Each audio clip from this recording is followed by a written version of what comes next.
Hello everyone, welcome to my YouTube channel. Guys, आज हम करेंगे क्लास 10 चैप्टर नंबर 11 एक्सरसाइज 11.1 का क्वेश्चन नंबर 5। तो चलिए स्टार्ट करते हैं। In a circle of radius 21 centimeter, correct circle है, रेडियस 21 सेंटीमीटर। जैसे जैसे बोलता जा रहा है हम करते जा रहे हैं। An arc subtend an angle of 60 degree at the centre. चलिए बना देते हैं, एक्सटेंड करके बना देते हैं। तो 60 डिग्री का एंगल है। क्या पिछले वाले क्वेश्चन की तरह ही है ये? अभी तक हमने वही किया है। अब हमें इसमें निकालना है क्या? Length of the arc. सबसे पहले क्या निकालना है? Length of the arc. Second हमें निकालना है एरिया ऑफ द सेक्टर। और थर्ड हमें निकालना है area of segment form by corresponding code. चलिए फर्स्ट वन से स्टार्ट करते हैं। सबसे हम लेंथ ऑफ द आर्क निकाल लेते हैं।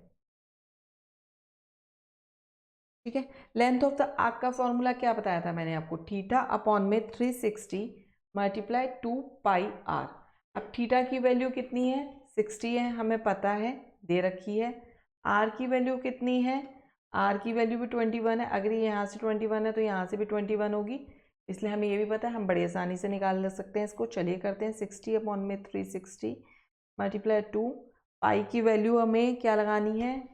3.14 नहीं दे रखी है तो 22/7 लगानी है। आर की वैल्यू हमारी 21 इंटू 21। काट लेते हैं 6। ये 2 क्यों एक्स्ट्रा लिखा है हमने? 2 पाई आर। आर है ना, तो फिर सिंगल आर है, डबल आर, आर का स्क्वायर है 2 पाई आर।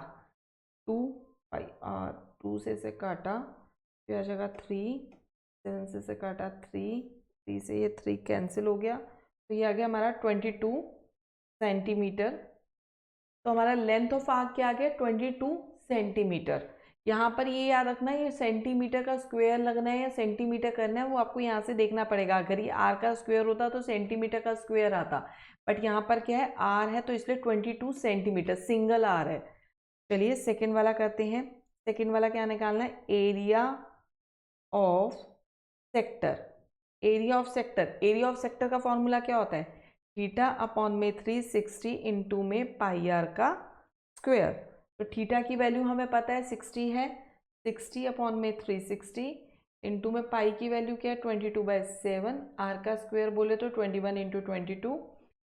0 से 0 कैंसिल, 6, इससे कैंसिल 3, इससे कैंसिल 2, इससे कैंसिल 11। तो ये हो गया हमारा 21 इंटू 11, 1 2 1 2 1 3 2। ये हो गया 231 सेंटीमीटर का स्क्वायर, क्योंकि यहाँ पे आर का स्क्वायर है। And third one is area of the segment formed by a corresponding code. अब वो कह रहे हैं एरिया ऑफ द सेगमेंट। यहाँ पर जो ये आर्क बनी हुई है ना, ये वाली, जो यहाँ पर एक कोड बनानी है इसके साथ ही यहाँ पर। अब हमें ये सेगमेंट का एरिया निकालना है। अब ये सेगमेंट का एरिया निकालते हैं। तो चलिए, अब इसके अंदर सेगमेंट का एरिया मैंने पिछले क्वेश्चन में भी कराया था, तो क्या बताया था मैंने? एरिया ऑफ सेगमेंट अगर निकालना है, एरिया ऑफ माइनर सेगमेंट निकालना है हमें, area of sector minus area of triangle. जिन्होंने मेरा पिछला क्वेश्चन नहीं देखा उन्हें मैं बता देती हूँ क्या है। एरिया ऑफ सेक्टर, ये पहले हम पूरे सेक्टर का एरिया निकाल देंगे। इसको निकालने के बाद हम क्या करेंगे? ये जो हमने ट्राइंगल बना रखा है, मतलब ये नीचे वाला हिस्सा माइनस, ये ऊपर वाला हिस्सा माइनस कर देंगे तो नीचे वाला हिस्सा हमारे पास आ जाएगा। और अगर नहीं भी समझ में आया तो चलिए बता दूंगी अभी मैं।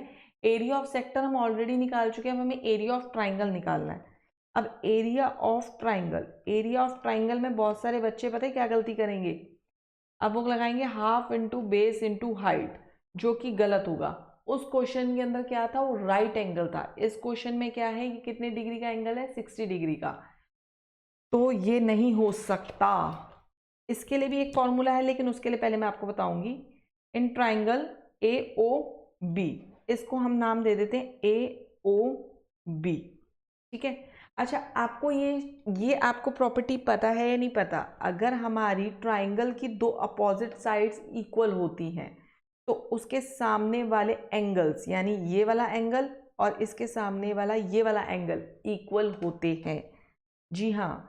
तो चलिए हम इसको नाम दे दे रहे हैं angle 1, angle 2, angle 3। Angle 1 equal to angle 2। क्यों? रीजन मैंने अभी आपको बताया, angles opposite to equal side are equal. ठीक है, इक्वल होते हैं। तो चलिए अब हम कर लेते हैं angle 1 plus angle 2 plus angle 3 equal to 180 degree. एक ट्राइंगल का सम कितना होता है? एक ट्राइंगल का सम कितना होता है तीनों एंगल्स का? 180 डिग्री। तो एंगल सम प्रॉपर्टी पूरा लिखना आप, एंगल सम प्रॉपर्टी, अगर ऐसे भी लिख दोगे तो भी चलेगा। अब एंगल 1 और एंगल 2 इक्वल है, तो एंगल 1 की जगह एंगल 1 और एंगल 2 की जगह भी एंगल 1 लिख सकती हूँ। एंगल 3 कितना है मेरे पास? 60 डिग्री का, तो ये 180 हो गया। ये हो गया 2 angle 1 plus 60 degree equal to 180 degree. 2 angle 1 equal to 180 minus 60। 2 angle 1 equal to 60, angle 1 equal to 120 120 divided by 2, तो 60। एंगल 1 कितना आ गया? 60। तो एंगल 2 कितना होगा? 60। अब कोई भी ट्राइंगल, ये चीज आपको पता होनी चाहिए, कोई भी ट्राइंगल जिसकी तीनों साइड्स अगर इक्वल होती हैं या तीनों ट्राइंगल्स, तीनों एंगल्स इक्वल होते हैं, तो वो कौन सा ट्राइंगल होता है? इक्विलेटरल। इक्विलेटरल ट्राइंगल होता है। कौन सा ट्राइंगल होता है? इक्विलेटरल ट्राइंगल होता है। ठीक है, तो जब इक्विलेटरल ट्राइंगल होता है तो हमारा फॉर्मूला क्या होता है? Area of triangle. Equilateral triangle का क्या फॉर्मूला है? √3/4 ए का स्क्वायर। √3/4 ए का स्क्वायर। तो चलिए √3/4 ए का स्क्वायर बोले तो साइड्स, ए क्या है इसमें? साइड्स होती है, और साइड कितना हमारा? 21 इंटू 21 कितना होता है? 441 √3/4। ठीक है, 441 √3/4। अब एरिया ऑफ हमारे पास ट्राइंगल आ गया है। हमने एरिया ऑफ सेक्टर पीछे निकाल लिया था, अब हम निकाल देते हैं एरिया ऑफ सेगमेंट। चलिए एरिया ऑफ सेगमेंट, एक बार मैं दोबारा फॉर्मूला लिख देती हूँ ताकि आपको कंफ्यूजन ना हो। एरिया ऑफ सेक्टर, ये फॉर्मूला नहीं है, हमने बेसिकली इसको निकालने का तरीका है। Area of triangle, area of segment क्या, सेक्टर कितना आया था हमारा? 231 माइनस 441 √3/4। ये हमारा आंसर हो गया, दैट्स इट। ठीक है, सेंटीमीटर का स्क्वायर, ये लगाना मत भूलिएगा। तो गाइज आई होप आपको ये क्वेश्चन समझ में आया होगा। तो प्लीज़ इस वीडियो को लाइक करें, चैनल को सब्सक्राइब करना बिल्कुल मत भूलिएगा। मिलते हैं अगली वीडियो में, तब तक के लिए बाय बाय।